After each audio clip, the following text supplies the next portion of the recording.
仔未用完嘅實測時間，今日我哋試咗呢間鋪頭，喺波色度預約咗一個680蚊增肌減脂嘅療程。喺對話中已經講到明話有唔同嘅組合優惠，未去已經有 sell 未了。事不宜遲 ，Let's check。一上到去，佢哋嘅裝修比較簡約樸實，房間係比較闊落嘅。咁我再試下個療程，轉頭再同大家報告下咩情況啦。係你係想做邊個位置？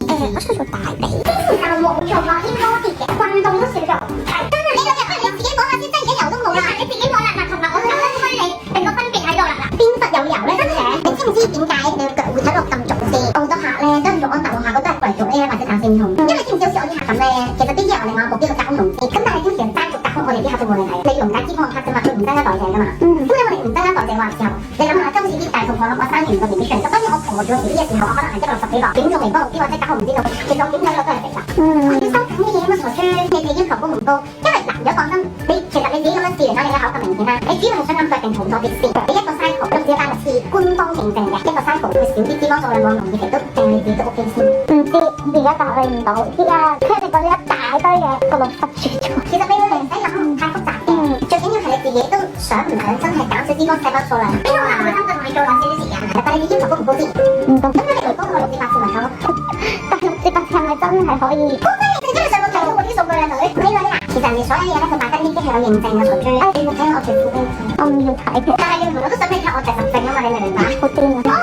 美女，我癲我就唔問你一嘢除低咗鬆我睇會劇。我想我做呢部機做肚都好明顯咯，我拿俾你睇啦。你睇後咯，睇呢邊都未先，我知你份人唔係好識睇效果，真係唔係好睇得出。咁明顯都睇唔出。其實我估你唔好睇張線先，呢度都見到甩咗吧。其實你包咁近，你1個月嚟2次都得啦。其實你真係瘦咗好多，呢邊就誇張咯。我哋公司都可以做到分期。因為出去我先再決定你計一計啲條數俾我睇。我而家完全係諗唔到啦，我趴咗喺度。美女啊，我哋一 part 做你兩邊先至6分鐘啫。如果我幫你出翻身係最平，要買30次以上先至出到嗰7折得唔得？你肯定啱啱着褲都 feel 到鬆咗啦。哇，7折唔使你買30次，你買翻一個 cycle 就得2個 cycle 出㗎。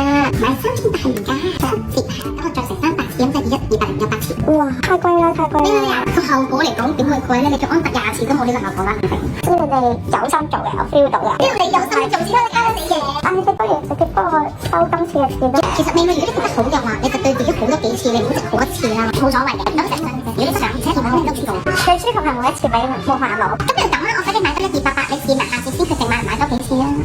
我係咪真係好好個效果咁明顯？咁你點解唔試多幾次咧？我每一次去求一次嘅效果，覺得佢 OK。做完之後，原來 keep 唔到個效果，係試多幾次先知有冇用㗎。唉，算啦，由佢啦，放棄啦。你會唔會想我哋少少地 hold 住下一次嘅試佢啊？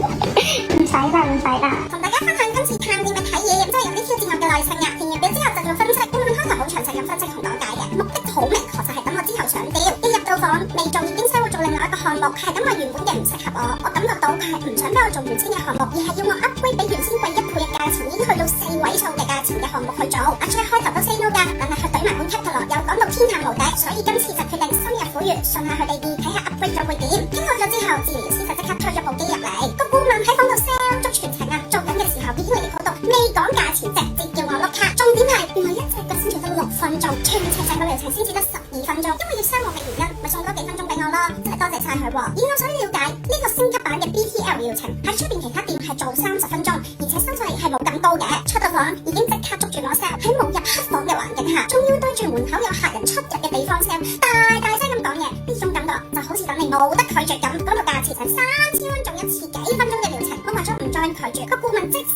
顯得唔耐煩同埋黑黑地面，但係我都好佩服佢死心不息咁 sell，唔放棄直到我走嗰刻。阿 Check 嘅小貼士係，如果預約咗項目，唔俾你做原先嘅項目，你就應該要企硬，否則荷包衰硬，又或者係直接走唔好做。阿 Check 係會列佢為一間黑 sell 嘅店，環境我會俾4分，服務3分，黑 sell 程度5分，CP 值1分。想睇多啲探店影片就快啲 follow 我哋 IG 同埋